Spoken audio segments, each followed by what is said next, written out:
Assalamualaikum warahmatullahi wabarakatuh. Alhamdulillahi rabbil alamin alladzi karrama as-saimin wa ja'alahum minal muttaqin insyaallah.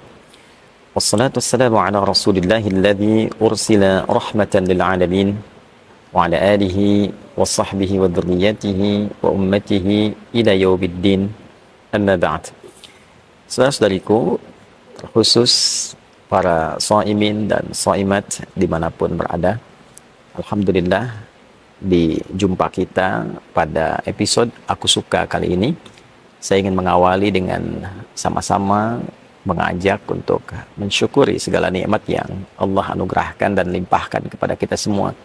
Dan nikmat terbesar adalah nikmat keimanan, yang dengan itu diberikan kita kemampuan untuk menunaikan seluruh rangkaian ibadah di bulan suci Ramadan ini hingga detik ini. Betapapun yang sedang kita rasakan, segala hal yang sedang kita kerjakan, semoga itu semua tidak menghalangi kita untuk senantiasa bersyukur pada Allah Subhanahu wa Ta'ala. Dan semoga dengan itu Allah senantiasa menambah limpahan dan karunia nikmatnya kepada kita semua dalam berkehidupan, yang meringankan hisab kita di akhirat kelak insyaallah. Saudara-saudariku, dalam salah satu hadis yang sangat populer dan cukup viral ketika memasuki bulan Ramadan, hadis yang didokumentasikan oleh Al-Imam Al-Bukhari dalam salah satu topik kitab sahihnya, yaitu tentang kegiatan penting Nabi Sallallahu Alaihi Wasallam di bulan Ramadan. Didapati di nomor hadis 3220, diriwayatkan oleh sahabat mulia sekaligus keluarga terdekat Nabi Sallallahu Alaihi Wasallam, yaitu Abdullah bin Abbas radhiyallahu taala anhuma. Diriwayatkan, disampaikan oleh beliau bahwa qala kana Nabi Sallallahu Alaihi Wasallam, adalah Nabi Sallallahu Alaihi Wasallam ajwadan nas, orang yang paling baik, orang yang paling ramah, paling dermawan. Wa ajwada yakunu fi Ramadan, atau wa kana ajwada ma yakunu fi Ramadan. Dan kebaikan itu, kelemah lembutan itu, kemuliaan itu senantiasa bertambah setiap datangnya Ramadan. Hina yalqahu Jibril alaihi salam fi kulli lailatin min Ramadan, atau kama qala, khususnya ketika Jibril alaihi salam mendatangi beliau di setiap malam-malam Ramadan. Jadi ada keterangan yang sangat menarik di sini. Yang pertama, hadis ini diawali menggambarkan tentang kemuliaan sifat Nabi sallallahu alaihi wasallam, yang diantara sekian sifat mulia itu adalah kelemah lembutan, kebaikan dan kedermawanan beliau. Kemudian yang kedua, sifat-sifat tadi yang digambarkan itu senantiasa bertambah di bulan Ramadan. Terkhusus ketika malaikat Jibril alaihissalam mendatangi beliau di setiap malam Ramadan, fayudarisuhul Quran. Nah, untuk mengajarkan satu agenda penting, yaitu mengajarkan Al-Quran. Ada beragam pandangan yang disampaikan oleh para ulama terkait dengan agenda penting ini. Yang pertama, kesepakatan di antara para ulama bahwa hadis ini memberikan penjelas yang sangat kuat akan keistimewaan interaksi dengan Al-Quran sebagai agenda terpenting di bulan Ramadan. Mengingat Allah Subhanahu wa Ta'ala melekatkan kemuliaan Ramadan dengan turunnya Al-Quran. Di Quran surah kedua misalnya, Al-Baqarah di ayat 185. Syahrul Ramadan alladzi unzila fihil Quran. Di bulan Ramadan yang diperintahkan kita menunaikan puasa itu ialah bulan saat Al-Quran diturunkan di waktu Ramadan itu. Ayat dan hadis ini memberikan penegas menurut pandangan para ulama tentang agenda penting yang terkait dengan Ramadan, yaitu kegiatan berinteraksi dengan Al-Quran.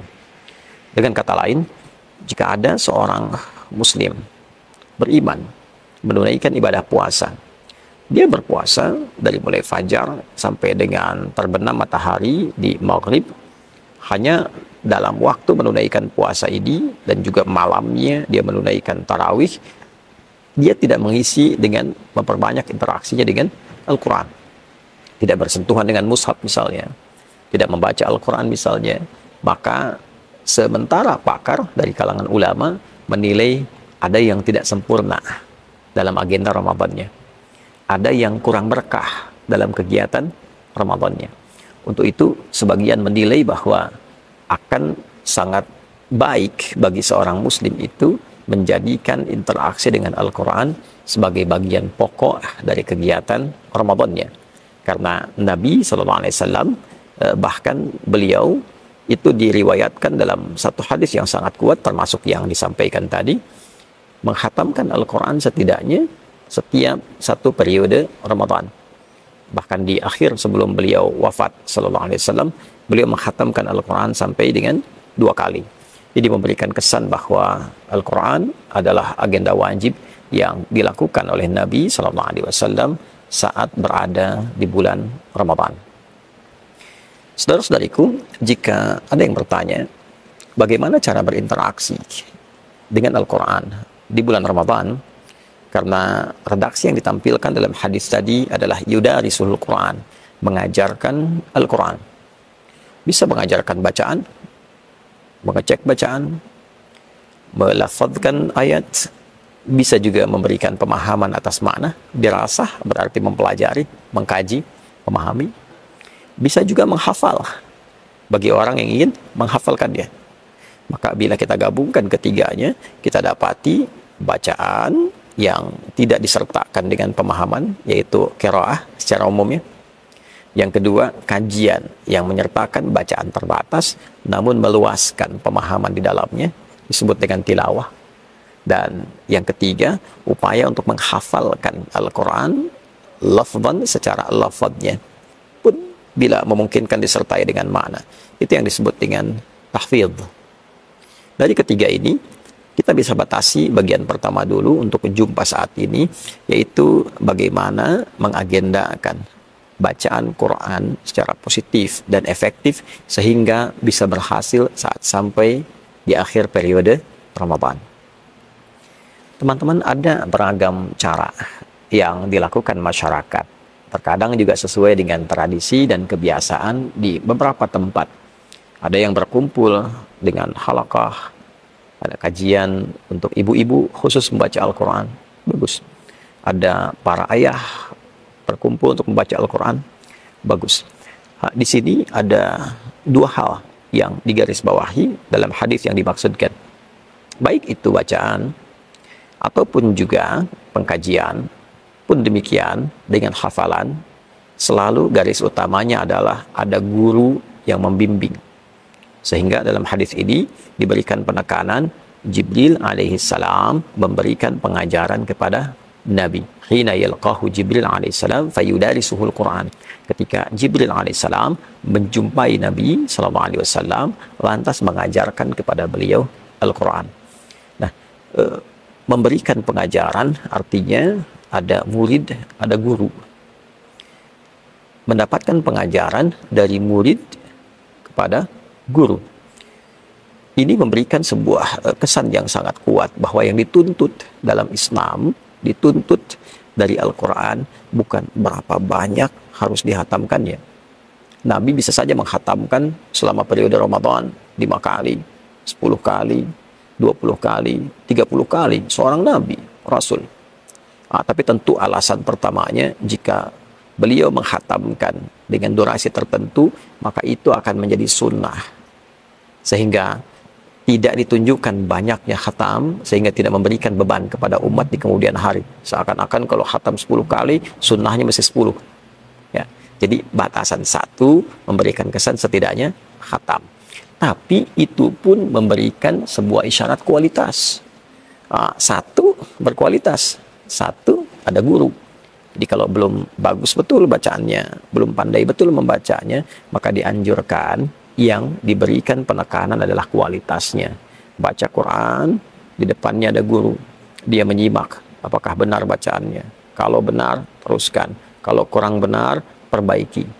Maka ketika ia mencoba untuk belajar dengan pola demikian, hadis lain mengatakan setiap hurufnya digandakan 2 kali lipat. Walladzi yatata'ata wa huwa syaqqun 'alaihi falahu ajran. Orang yang berusaha membaca Al-Quran dengan benar, sehingga bahkan lisannya mesti terbata-bata dibimbing, maka dia diberikan 2 kali pahalanya. Bila setiap hurufnya 10 kali 2, ya, dibacakan misal alif lam mim, diperbaiki mim, ya, dia baca sekali lagi, dari bacaan pertama itu sudah mendapatkan 2 kali pahala. Pahala pertama dari huruf yang dibaca, pahala kedua kesungguhannya untuk membaca supaya menjadi benar. Jadi kalau satu huruf 10, alif, lam, dan mim 3 huruf, standar 3 kali 10, itu 30, kalikan 2 lagi. Bisa 60 dia dapatkan. Nah, ilmu ini penting, supaya tidak merasa pesimis. Wah, ini pengen cepat khatam, selesai. Sementara yang dihatamkan belum tentu benar bacaannya. Jadi, kalaupun ada kajian ibu-ibu, bapak-bapak, ataupun remaja, membaca Quran, disertai dengan guru yang menyimak. Walaupun 1 hari, dapatnya 1 halaman misalnya, tapi bacaannya benar, pahalanya bisa 2 kali lipat. Nah, jadi ini bagian pertama. Yang dituntut adalah benarnya bacaan, sehingga benar dilafadzkan, ya, benar dihadirkan, dan benar ketika ditampilkan dalam ibadah-ibadah yang lain, semacam sholat khususnya. Ini bagian yang pertama, adanya guru dengan murid. Yang kedua, jika memang bacaan sudah baik, dipastikan sudah benar, sudah pernah disetorkan kepada guru untuk disimak, dari Al-Fatihah sampai An-Nas, itu bagus bacaannya secara tajwid, bukan hanya madnya, wakaf ibtidanya, ya, tapi juga sampai kepada gharib muskilahnya. Hal-hal yang tidak umum untuk dibacakan. Ada yang biasanya alaihi, satu tempat dibaca alaihu. Kapan ana dibaca pendek, kapan ana dibaca panjang. Ya, kapan misalnya kita baca i, kapan dibaca e, seperti bismillahi majreha. Sudah dikuasai ini semua, maka yang seperti ini silahkan semangat membaca dengan target menghatamkan. Ya, saya pengen khatam misalnya 3 kali selama Ramadan. Silahkan bagi 3 periode. 10 hari pertama itu bisa digunakan untuk 1 kali khatam. Jadi 1 hari bisa 3 juz, hari kedua 6 juz, 10 hari selesai 30 juz.